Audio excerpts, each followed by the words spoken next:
What is up, guys?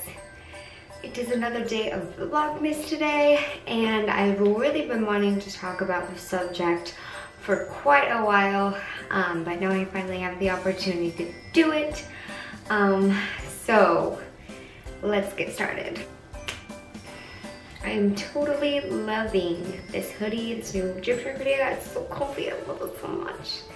Anyways, today I wanted to talk to you about how competing does not have to be unhealthy.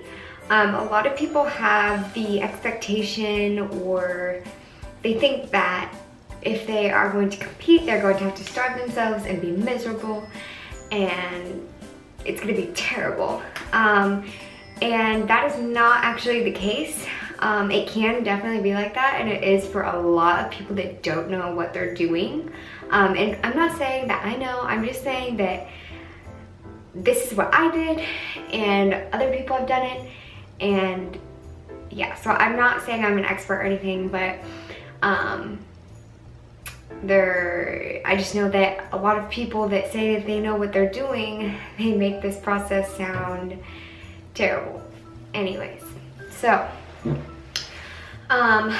recently I've seen a lot of posts on Instagram, mostly just Instagram, of girls talking about, oh, I'm not competing anymore because blah blah blah blah, like it was terrible. Basically giving competing a really bad rep and a bad name, and it's like really popular with people that are doing this. And it's cool if you don't want to compete. If it's not for you, it's not for you.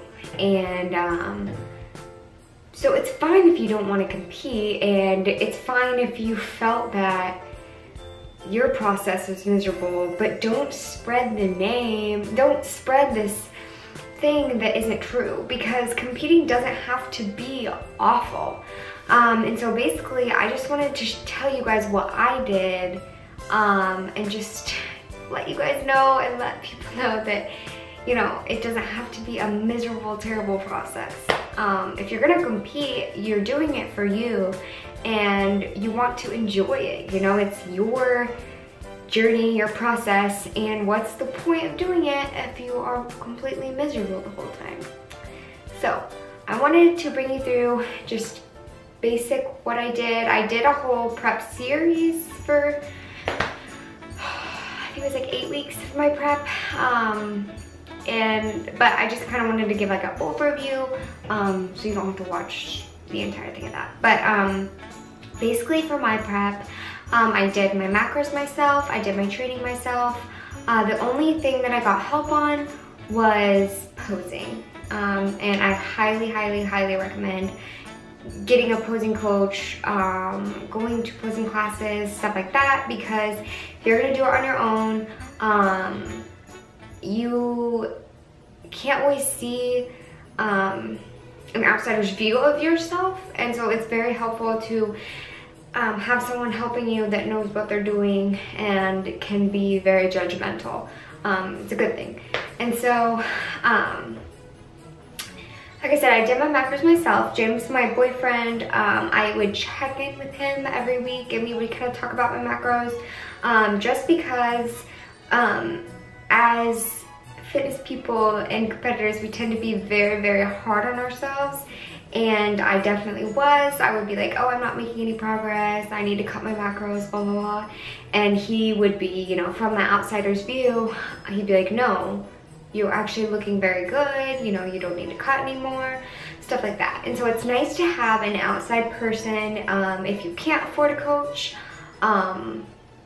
just having someone that's kind of in the fitness industry and just like maybe sending them pictures and getting just their like general opinion, not necessarily them like helping you with your nutrition or training or anything, but just like an outsider's view of what you're looking like and what your how your progress is going.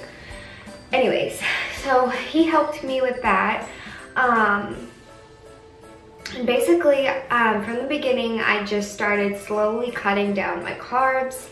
I don't exactly remember what I started with. I want to say it was around 300 from when I was bulking. And then I got down to about it was 130 grams of carbs for my last week before peak week. So that's a pretty substantial amount that I dropped, but you have to remember that 300 grams of carbs is a lot.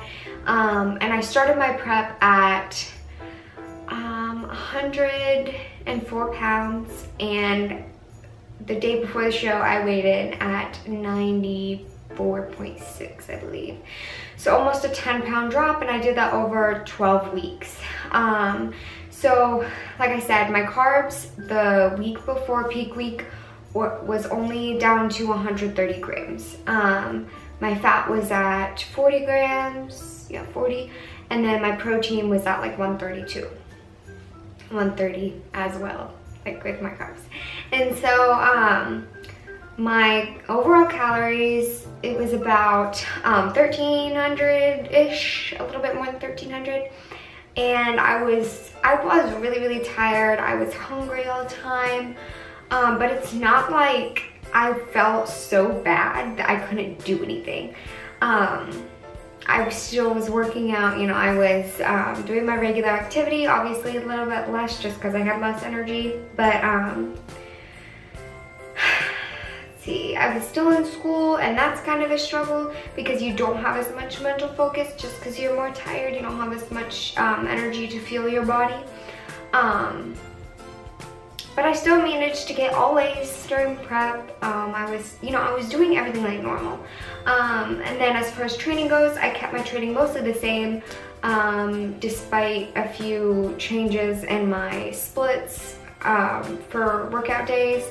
And then I did 2 one-hour cardio sessions. That was it. I never did cardio every single day. I think the most I did was 4 times a week. And a regular cardio session would be between 30 to 40 minutes, and then there was HIIT sessions too, but never 2-a-days, never any of that kind of stuff. I could have split my cardio and my lifting up if I wanted to, but I just preferred to do my cardio after I had lifted, just because I didn't really have the time to split it up. I never trained fasted. And a big thing is I never depleted my water. My posing coach has been a posing coach for a long time. She's credited herself. The people I talk to that compete as well, they all told me, okay, take dandelion root, because I'm a natural athlete and compete in a natural division. And so dandelion root is completely natural. Yeah, they said to do that and then deplete your water completely through peak week. And I was going to do it. I was going to follow the protocol that they told me to do. And then I did some research online, and I decided, you know what? It's not worth it to have a terrible rebound after this. Like, I don't want to feel terrible after. So I was like, you know what? I'm going to do it my way. And I decided not to deplete my water. And I followed my peak week protocol. I looked up a lot of stuff for peak week protocol. I did a lot of research. I watched a lot of other people's like prep vlogs and stuff like that. And basically I did what Nikki Blackbetter and Christian Guzman did. Kind of followed their pattern of prep, and then I followed Lane Norton's peak week protocol. And so for his peak week protocol, you basically carb load for a few days, and then you go back to your regular macros slowly, but you never completely deplete your carbs. You never go below what your carbs were to begin with that week. Like for your week 2, mine were at 130 grams of carbs, and I never went below that for peak week. The day of show, I did watch my water a little bit. I was only having 8 ounces between every meal, because that's what he recommended, because instead of depleting water, I depleted sodium, which is a lot healthier on your body, and it's not going to screw you up post-show. And so, like I said, show day, I watched my water a little bit. I was only allowed to have a certain amount of water in between, but it was still a very healthy amount. I just wasn't, you know, chugging down water. And then sodium, I kind of boosted that up quite a bit with the food that I was eating to help you tighten up instead of not drinking any water. That's what most competitors do though. They won't drink any water to tighten up on stage. But instead of doing that, I just increased my sodium so it would hold in all that water. I don't think what I just said makes sense, but basically I did the opposite of everyone else. And it worked very, very, very, very well for me. The only thing that I can complain about is that as far as his peak week protocol goes, because I'm so little and I mean, obviously, like his numbers that he puts on his peak week protocol, I had to adjust them to my own set of numbers. But the only thing was, like the show day, he tells you to eat these certain things. And I followed it pretty closely. I mean, like I had a Subway sandwich, I had protein bar and all kinds of stuff like that. But I think it was a little bit too much food, too close to stage. Because backstage, like 30 minutes before, I had like a rice cake with peanut butter and jelly, and then I had candy and a few pieces of candy, not like going crazy. But I think it was just a little bit too much for me. And I'll show you guys pictures of the night before and then show day. And honestly, the only reason that I didn't win is that my division. The girl that beat me, her coach was the sponsor of the entire show. So there's politics in competing. You can't take it personally. I took it personally for a while, and I'm like, you know what? I looked badass up there, and that's all there is to it. So, you know, you can't control how the politics work in that. But anyways, my whole point of telling you guys this is that I went through a 12-week prep. And yes, I was tired and I was hungry, and there were days that I didn't have the energy to do what I wanted to do, but I wasn't falling apart and starving myself. You know, you don't have to do that. And to any of you girls who are thinking about competing, please do not do that. There's a healthy way to do it, and if you want more instruction, if you want more help with that, I'm not a prep coach. I want to be eventually to get this message out to people, but I'm not yet. But if you do want some extra guidance and just to see what I did and get more like actual like numbers and stuff like that, feel free to email me. I'll put my email in the description box. But you don't have to be miserable. You don't have to starve yourself. You don't have to spend hours doing cardio. There is a healthy way to do it. And so yeah, I think, I mean, like I said, Nikki Blackadder and Christian Guzman did the same thing.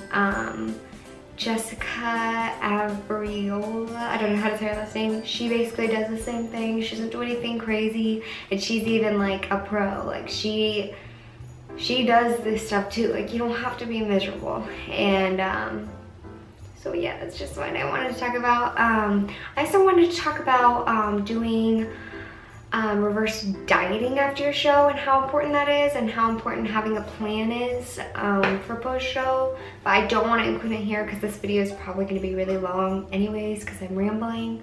But let me know if you guys want to see that reverse dieting topic for a Vlogmas episode. So thank you guys for watching, and I will see you tomorrow.